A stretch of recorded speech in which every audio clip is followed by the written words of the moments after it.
Bonjour à tous, on prend la direction de l'hippodrome de Paris-Longchamp pour notre quintet flash du jour. Ce sera à l'occasion du prix de la ville de Paris. On va évoluer sur 1600 mètres, la grande piste. Des chevaux qu'on connaît pour la plupart dans cette catégorie. Une course qui s'annonce toutefois assez ouverte.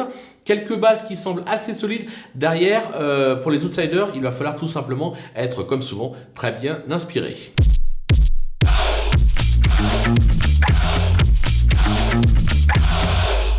Allez, on attaque avec nos bases, avec le numéro 2, Citello, qui vient de faire une très belle valeur à ce niveau, deuxième de la course référence. Il est toujours extra de forme, il est encore mieux placé au poids face à son dernier vainqueur. On va foncer tout simplement. Le numéro 7, Scottish Anthem, une vraie rente pour les parieurs depuis ses débuts. Il vient de se faire remarquer dans la course référence, il est bien placé au poids. On est obligé d'y croire tout simplement. Le numéro 9, Forchester, jamais plus loin que 5e depuis ses débuts. Il vient de pointer le bout de son nez à ce niveau. Il semble taillé pour y réussir. Attention à lui, on va le garder assez haut.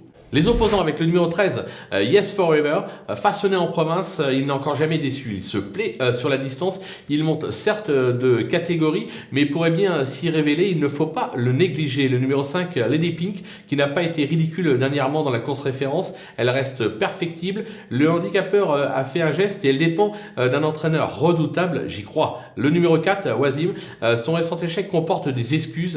Vraiment, il a bénéficié d'un très très mauvais parcours. Il a prouvé depuis ses débuts quelques moyens. C'est un pantal, je m'en méfie également. Le coup de poker, c'est un vrai coup de poker. Ce sera le numéro 16, Everio, qui n'a jamais véritablement été en mesure de s'exprimer le dernier coup. Il se plaît sur la distance à ce poids. J'ai la sensation qu'il peut espérer jouer les troubles faits. Attention à lui. Les outsiders avec le numéro 10, Edamam, extra de forme. Il vient de s'imposer sur la distance à Saint-Cloud, ce qui lui vaut 4 kg de pénalité. Il passe un test à ce niveau, mais le cheval est au top. Il peut surprendre. Le numéro 11, Saint-Hélier, qui vient de fournir sa meilleure valeur à Lyon en s'imposant, ce qui lui vaut à lui aussi de porter 3 kg de pénalité, mais vu la forme des Régniers, difficile de l'écarter au départ de cette épreuve. Le numéro 6, Blue Falcon, même s'il il est surtout réputé sur le sable, il a déjà performé sur le gazon. Il s'est bien comporté dernièrement à ce niveau, il ne faudrait pas le négliger lui non plus. Le numéro 3, Great Rotation, qui vient d'ouvrir son palmarès sur la distance à Saint-Cloud. La donne change ici avec 5 livres de pénalité, mais au top, il peut encore espérer grappiller une petite place. Et enfin, l'As Antorus, que je n'avais pas retenu au départ, que j'ai remonté, qui a été façonné en province, qui n'a pas convaincu lors de ses 2 essais parisiens, notamment le dernier à ce niveau à Saint-Cloud. Mais attention, le dernier, le cheval a été très très malheureux, pratiquement mis hors course, raison pour laquelle je le rachète, je le mets en bout de piste, mais je le rachète tout de même. Les délaissés avec le numéro 8, Massa Shop, que j'avais retenu au départ, que j'ai redescendu pour faire remonter l'As, comme on dit, qui a surtout fait ses preuves sur les sprints depuis ses débuts. Il passe un test sur la distance, mais je pense qu'il doit pouvoir tenir. Voilà, il fait partie des chevaux qui sont capables de surprendre. J'avais pas la place de le garder. Si vous avez la place, vous le remontez. Le numéro 12, Shark Chamouraï, qui vient d'ouvrir son palmarès dans un handicap à Fontainebleau sur 1800 mètres.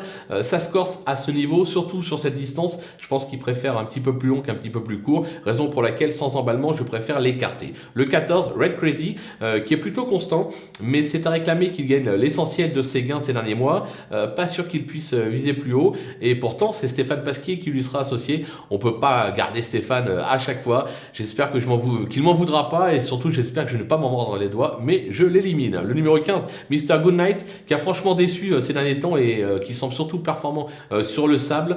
C'est plus compliqué sur le gazon, je n'y crois pas. Voilà, ça c'est fait, c'est dit. On va se quitter avec ma sélection et mes conseils de jeu. À vous de jouer.